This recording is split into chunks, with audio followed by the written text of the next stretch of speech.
I think that we have betrayed people who risked their lives for our cause. It's not an abstract or philosophical betrayal, but the literal abandonment of those who helped our governments in war zones. And I'm speaking of our Afghan allies, technicians, interpreters, informants, operatives, people who worked shoulder to shoulder with MI6, the CIA, and NATO, now left to starve in the shadows of the Taliban's resurgence or to flee through barbed borders into hostile exile. Take the case of the Afghan drone technician, once a key MI6 asset, helping intercept Taliban communications, flying reconnaissance drones, and risking his life for British interests. He passed polygraph tests.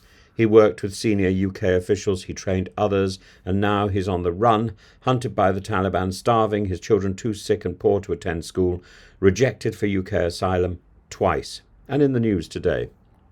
The UK's Afghan Relocation and Assistance Policy, ARAP, created to protect people just like him, has become a bureaucratic tomb. He has provided signed letters from generals. Still, the Ministry of Defence claims there's not enough documentation. Yet, paradoxically, some who never worked for Britain have been granted sanctuary. Meanwhile, this man, who could be training Ukrainians on drone warfare, hides, hungry and afraid. If Britain has shut the door, where can Afghans go? The answer is bitterly ironic, often nowhere. Pakistan, once a safe haven, is now deporting tens of thousands. 60,000 Afghans were expelled in 2 weeks this April alone. Even those born in Pakistan who have lived there for decades, married and buried family there, are being driven out. Peshawar, a city with shared cultural and ethnic ties, has been home to Afghan refugees since the 1980s, yet the Pakistani government, under pressure and seeking scapegoats for its own insecurity, is rounding up Afghans indiscriminately and exporting them. And this despite the fact that Pakistan is not a signatory to the 1951 Refugee Convention and offers no domestic protection for asylum seekers. In short, Afghans are trapped between a regime that wants to kill them and neighbours who want to eject them. And this isn't just a moral failure, it's also a strategic one. Afghanistan is hemorrhaging its best and brightest. Former lawyers, engineers, academics now work illegal stalls in refugee camps. A drone instructor rejected by Britain is forced to choose between starvation or working for the Taliban. Girls denied education flee to Pakistan only to face deportation to a country where secondary school is illegal for them. Yet in places like Hull in the north of England, men like Amer, himself a former refugee, now help newcomers to integrate, teaching English, finding jobs, offering dignity. Amer fled Iraq and now offers others hope, but he warns we're building people back from zero.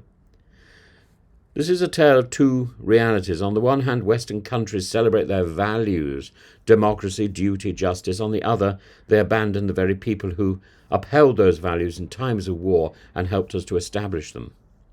The Afghan technician story is not an exception. It's emblematic of a larger betrayal, and we must ask, what does it say about us when those who risked everything for our security are left cold, hungry, and hunted?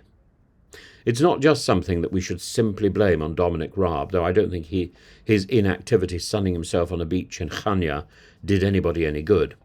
If we cannot honour the basic contract of protecting our allies, what moral authority do we have in the world?